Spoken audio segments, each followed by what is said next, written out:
Oh, howdy all, grab yourself a drink. It is time for some Path of Exile 2 discussion. Big patch today with a very unassuming name, 0.2.0f. This sounds like the kind of small release you would expect to see, a couple of inconsequential bugs fixed in, a couple of crashes removed, but no, instead this has some pretty sweeping changes that are going to affect every player at endgame and a lot of players that are en route to endgame as well. Now this can be broken down into a couple of things. There are a number of popular balance changes that are going to be in this patch. As well as that, there are a lot of quality of life changes. Editing Gog here to mention that there's a number of technical issues with this patch that have become clear over the last couple of hours. Now, the most serious of them was one related to AMD graphics cards. This one's in the past now. This was something that was quite serious and was causing people to have black screens on pretty much every AMD configuration. However, there are a number of things that are not yet squished. So it wasn't just AMD graphics card users that were seeing these black screens, and Grinding Gear Games are currently, at the time I'm recording and editing this video, they're looking for information to help them stomp out the last of these bugs, because I do acknowledge that there's a lot of people that are experiencing problems at the moment. If you are the sort of person that knows enough about computers to know the exact hardware you're using and the drivers you're using, then they are looking for information if you're experiencing problems, so then they can isolate some of those problems. If you're not in that situation though, that's perfectly fine. Path of Exile 2 community is pretty big, and there's plenty of people that are very tech knowledgeable. So if you don't know what a driver is, you don't need to worry about this. But let's go through possibly the biggest of them all, and that is the ability to change from one ascendancy to another. Now this does not allow you to change from one class to another. If your character starts out as a ranger, they need to stay with the ranger ascendancies. They can't swap over to the huntress, nor can they swap over to a witch ascendancy. However, if you start out as an infernalist and you want to become a blood mage for some reason, you are now able to do that. Or potentially more likely, you can go the other way. Now, this is something that's going to take a little bit of time in game, but not particularly over the top. What you'll need to do in order to swap your ascendancy is repeat an ascendancy trial that would have given you as many ascendancy points as you have now. So you're currently an infernalist with 8 ascendancy points. You want to become a blood mage with 8 ascendancy points. How do you do this? You go and you complete any trial that would have given you 8 ascendancy points. Doesn't matter whether it's a high level trial of the Sekma or a high level trial of Chaos. Either or will do, but you need to do one of them. On top of that, they've also made a couple of little changes to when the Trials of Chaos are able to grant additional ascendancy points, but I still think the path of least resistance for most players is going to be to disregard the Trials of Chaos and do the Trials of the Sekma instead. Ultimately though, it's up to you, and the choices are better now if you want to do Trials of Chaos. Something to keep in mind here, this is going to make it substantially less unpleasant to level certain ascendancies, and I'm thinking particularly of the Blood Mage here, as the ascendancy that has the lowest performance when you're only partially ascended. In fact, a 2-point ascended Blood Mage is probably worse than a 0-point or 1-point ascended Blood Mage. You don't actually want to take Sanguimancy until you're ready for it, and that's probably not until you've got 6 points in the ascendancy, at which point you get all of the tools necessary to mitigate the drawback of that Sanguimancy node. So the Blood Mage is definitely going to feel a lot better to level as, but you're not going to level as a Blood Mage, you're going to level as an Infernalist instead. I feel like this is going to be one of those weird places where there's an underlying problem. The Blood Mage Ascendancy is terrible when you are single ascended or double ascended, but this is now going to mask that problem. It's going to make it less visible because there is now a workaround for it. It means it's a bit less urgent than it was yesterday for Grinding Gear Games to fix some of those early Blood Mage problems, but I do think it is still something that they need to solve the underlying problem, and not just have this mask in place. Next, there's a number of changes to charms. Charms are being made a little bit more accessible than they were in the past, in the sense that you can get more of them. You can get more slots than you were able to start out with. Belts that are level 30 and above will now have implicits that have 1 or 2 charm slots. So you're not guaranteed to get 2, but you'll have a chance of getting 2. Belts level 60 and above, they'll now have 1 to 3 charm slots. This is only going to affect new belts that are found after the patch has been deployed. The explicit modifiers that allow additional charm slots on belts, these can no longer roll. Now something I'm curious about is whether they can be moved onto these new bases through the use of a recombination. And I think I may as well tease my next video that's planned is going to be looking at some really substantial discoveries that have been made in recombination. So that's coming soon. But now I'd be interested to see whether you can pull across one of these legacy modifiers onto one of the belts that intrinsically has more charm slots. It's not actually going to do anything at the moment because the number of charm slots is going to have an increase in the future. Xerxes Genesis and Ingenuity no longer have explicit mods that provide additional charm slots because this is being rolled into the base item itself. Visuborn, however, is not going to be treated the same way. This is going to keep its extra charm slots. So this is going to, in the future, be one of those belts that can get 6 charm slots on it. Massively increase the values on the prefixes that restore life, mana, or grant guard when a charm is used, and the new numbers appear to be 350, 300, and 500 respectively. You can update existing items to the new value with a Divine Orb. All charms except the Golden Charm have been made to refill more quickly, and the base duration of Stone Charm has been increased from 2.5 seconds to 3 seconds. So except on a couple of specific uniques, this is a series of across-the-board increases to the power level of charms. Something that I think they sorely need, because one thing I have found from using charms is that they tend to get wasted on completely irrelevant small ailments. So you've got a charm that's going to protect you from the boss's big fire attack and the massive ignite it's going to put on you, but by the time that massive ignite attack hits you, you've got no charges left because some tiny little attack set you on fire first, and you ended up losing all of your charges to that. For this reason, I'm just not that impressed with charms in their current incarnation in Path of Exile 2, with the exception of ones that deal with ailments that remove control of your character. Those can be quite strong. And also, of course, in the context of builds that are completely based around them, such as the awesome Pragmatism and Visuborn build that I linked to yesterday that some absolute legend had come up with. Apparently this had been really popular in the Chinese language sections of the Path of Exile 2 community for a while, but there's an English language video on it, and I will link to that down in the description of this video as well, if you're interested in seeing a little bit more about the way that works. But that is a build that is intentionally setting itself on fire in order to use a charm that does something pretty explosive when you suffer from an ignite. And next we have something absolutely massive. New Stash Tab Affinities. Added Stash Tab Affinities for these categories of items. Socketables. So this is things like runes. What this means at the moment, they don't have a dedicated spot they go to, but you can point them all to one tab. Fragments, including tablets and trial keys. Again, no fragment tab as yet. That's likely to be coming soon. Grinding Gear Games definitely want to be selling that to people who are playing Path of Exile 2 only. Those of us that play Path of Exile 1 as well will already have it.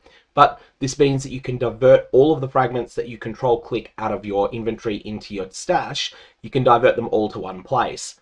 And then there is Breach, Expedition, and Ritual as well. Atlas bookmarks have made it in. This is something that allows you to bookmark locations on the Atlas to find them easier later on. Right-clicking a node will allow you to create a bookmark for it, and you can type in a label as well. Now, unfortunately, you can only have 16 of these at a time. So this is not going to be something where you're going to keep these nodes marked forever. Instead, you're going to need to come back to these reasonably soon. I think the primary use case for these Atlas bookmarks is going to be in your initial exploration of the Atlas. You uncover something that's a point of interest that you do not feel confident to deal with yet. So you come across a copper citadel and you're like, I cannot beat a copper citadel at the moment. I'm just going to put a bookmark to this, and then when my character is strong enough, then and only then will I come back and I'll actually run this citadel. So here we have a change that I think a lot of people are going to love at first, and that is going to have some nasty side effects. Pinnacle bosses now have unlimited respawn attempts at difficulty 0. This is a huge buff for every player that feels at risk of failing Pinnacle bosses. The primary recipients of that buff that are intended are going to be players who are a bit newer to endgame. They're going to be able to go, okay, I can learn Zesht, I can try it, and I'm not going to end up completely whelping the entire Breachstone. However, most players do not stay at this skill level for very long. They quite simply get better. They outgrow the point where they're at risk of failing to Zesht, and they reach a point where they're cruising through the fight, absolutely dominating it, and this doesn't take them all that long. However, there is another group that remain at this skill level for a bit longer, and this group is very problematic because they are people who are using bot cheat software. Those, unfortunately, are going to be the single biggest beneficiary of this change. Bot cheating software is now going to be able to defeat every Pinnacle boss at difficulty 0. This is the sort of thing that can have a really nasty negative effect on a trade league economy.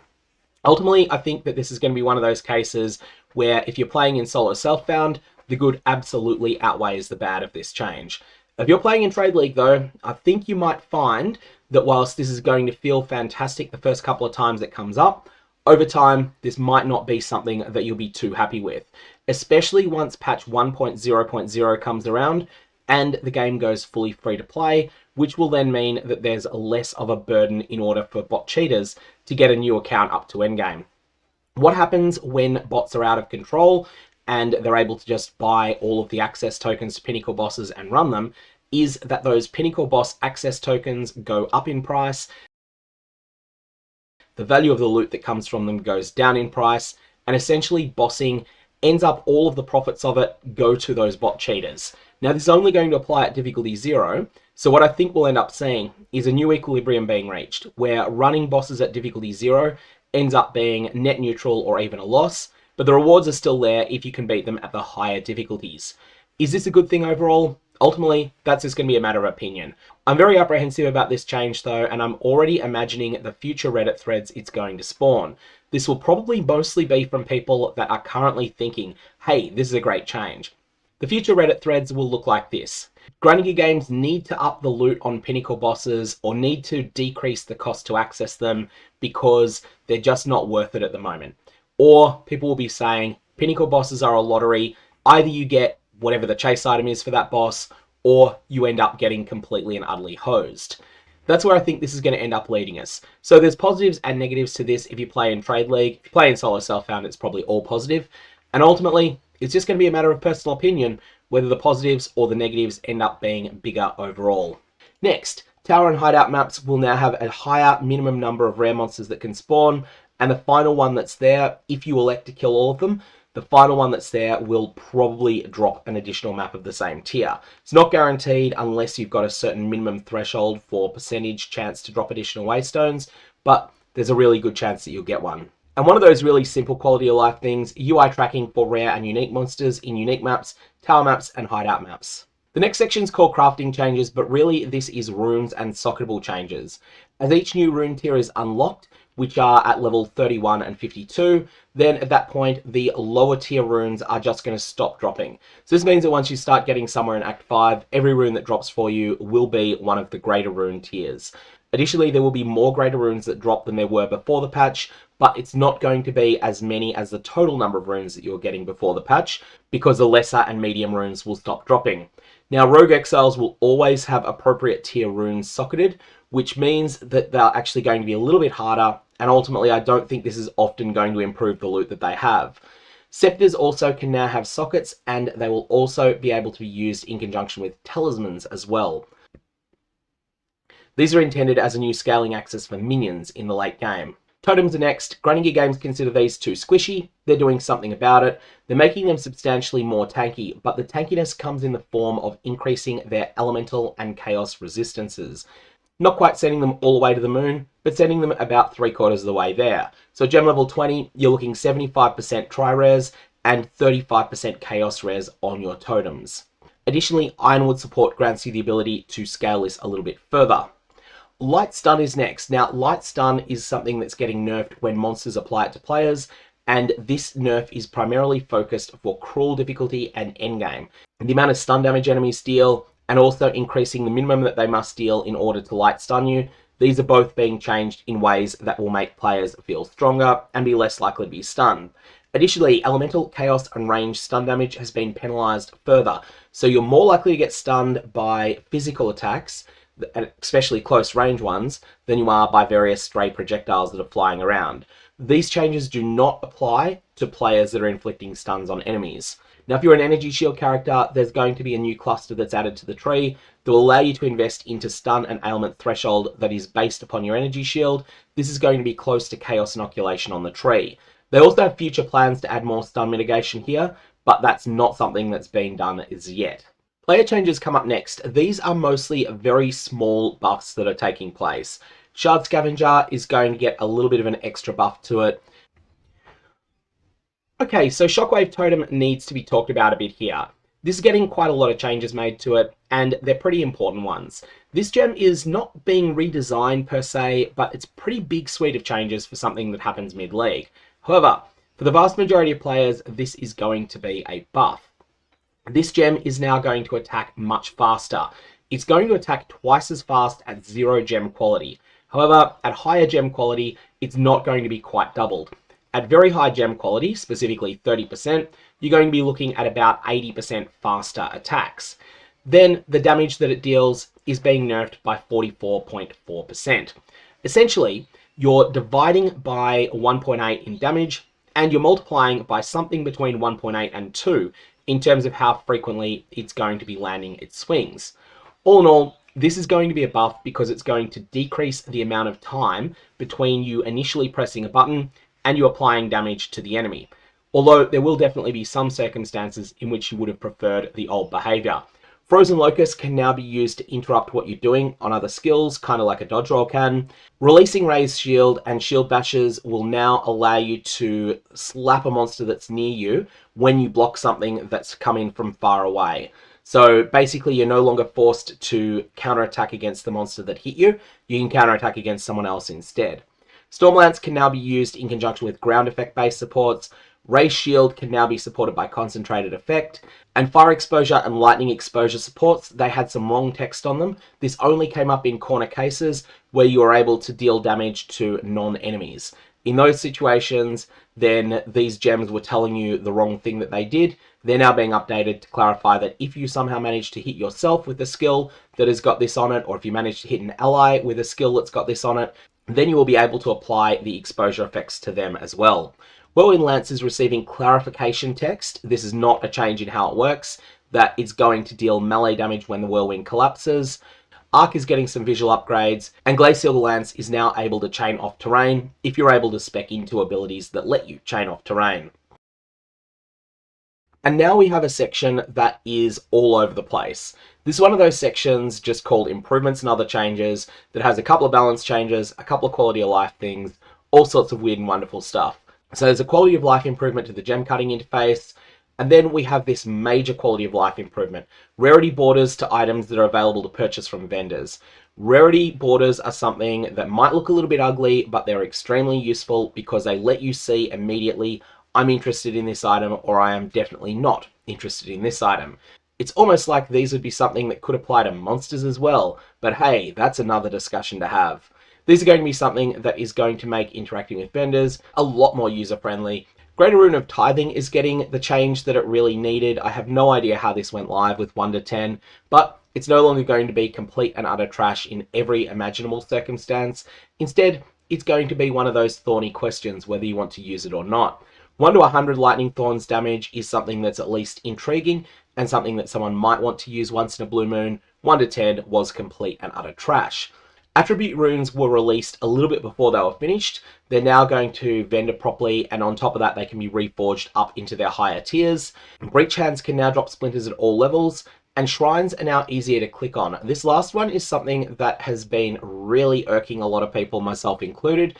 Shrines are something that are just that little bit clunky. They've always had this awkward interface, and the thing is that sometimes they can be really dangerous to have still active. Well, now that issue is solved. Some endgame monsters were previously able to interrupt their attacks if you were dodging out of the way of them, and this would allow them to effectively chase you down. This is most important when those monsters have a movement speed that's something like 115% what the player actually has, because their ability to animation cancel their attacks was then allowing them to get back to attacking you again faster, which then means that you become surrounded quickly. Instead, you'll still be at some risk of being surrounded, but it's going to be a lot slower because those monsters are no longer going to be able to interrupt their attacks reliably. And so therefore, if you're actively running away from them, they're going to be spending more of their time chasing after you and less of it actually swinging at you. Zarok the Temporal no longer aggressively targets player minions if any are present. The Immured Fury, which is one of the new bosses that was added to cleansed areas, this is now less likely to target minions, and their ground effects should be more reliably removed after the monster dies. Next, we have some AI changes to a number of monsters that were particularly unfair feeling if you are attempting to use the parry mechanic. Azak Brutes, Maulers, and Stalkers, as well as Undead Val Guards, they've had their frequency that they use their ground slams reduced, and the cooldowns on those have been increased. The thing with those that was particularly nasty is that if you're trying to use the parry mechanic, these are considered AoE skills, and as a result, you couldn't parry them, but they also look quite similar, at least in terms of the wind-up the monster does, to their auto attacks, and so they were quite frustrating to fight if you were trying to get parries off on them. That's going to be something that will be a little bit easier to handle in the future. Geonor is getting a small nerf to his Putrid Wolf form's 180-degree cleave skill. Mostly it's going to reduce the chance of him using it sequentially. Composition of monster packs in Zhukwani's Sanctum, Agarat, and Exile have been adjusted to reduce the amount of range skills being hurled at players in these areas. The same adjustment has been made for versions of the affected packs of monsters that can appear in map areas. So this is actually going to be a pretty substantial nerf to the difficulty of those zones, which I think is going to go down pretty well because some of those were among the nastier zones in the campaign, and again, some of the nastier packs you could encounter when you're mapping. And next we have the infamous adjusted the frequency and damage line. Now this comes up with the Ice Shard volley from Spines, the behavior of venomous crabs, crab matriarchs, and constricted splitters and the like. What you need to know here is that those crabs that are really nasty in that level 10 zone in Act 1, those are being nerfed. That's the zone that leads up to Freythorn. I can't think of its name at the moment. Maybe it's Hunting Grounds. Those have been nerfed pretty substantially. That's a report from people that have played new characters since this patch went live. And then there's a whole number of other adjusted the damage dealt by various things, which has been less impactful and so hasn't resulted in a whole bunch of people talking about it the way that the venomous crabs have been. And finally, we have a section on bug fixes. Did you know that you are gaining 1% of your character's evasion rating as armor at all times on every character? I certainly didn't notice this. It's almost something could be said about armor not being very strong at the moment, because this is just one of those weird little bugs that's kind of funny when you see it, but that ultimately had very little impact because small amounts of armor just don't do all that much. For armor to have any real effect, you need quite a fair amount of it, and even then, it only really has a big effect on the smaller hits that you take. It does always do something, but that something can be pretty small. And ultimately, the amount of armor that you lose from this change is probably only going to be equivalent to losing 2 or 3 or maybe 4 hit points on a character that has a fair chunk of evasion rating. So if you've got 4,000 evasion rating on your character, you would have previously had 40 armor, you now have 0, and that difference is probably equivalent to losing a single-digit number of health overall. Still, it's one of those really funny bugs. After that, there is a section on bug fixes. I don't want to go through every single thing in this, but I do encourage you to have a look at the actual patch notes yourself, and just do a Control-F search. Look for every skill gem you're using, because you might find something in here that does apply to your build. It's not like anything here is going to have a really, really widespread effect on a lot of different players, but there's going to be a few little things that will be noticeable. Anyways, that is patch 0.2.0F. I think this is going to be a well-received set of changes. I think, though, that the biggest change here is the one that's not relating to game balance at all. It is going to be the massive, massive, massive improvements to quality of life that are just coming from having these stash tab affinities. Even though these are not yet dedicated tabs for those mechanics, just having the affinities is going to be fantastic. And of course, respecking Ascendancy classes is something people have been wanting for a while. One thing I will say that might not be the most popular thing around, I do hope that every time they add a new Ascendancy to the game, for the first 5 to 7 days, I don't think they should allow respecking into or out of that Ascendancy. That way, they'll be able to get feedback on the entire leveling experience. I'm going to leave it there. May your Varlobs have interesting results.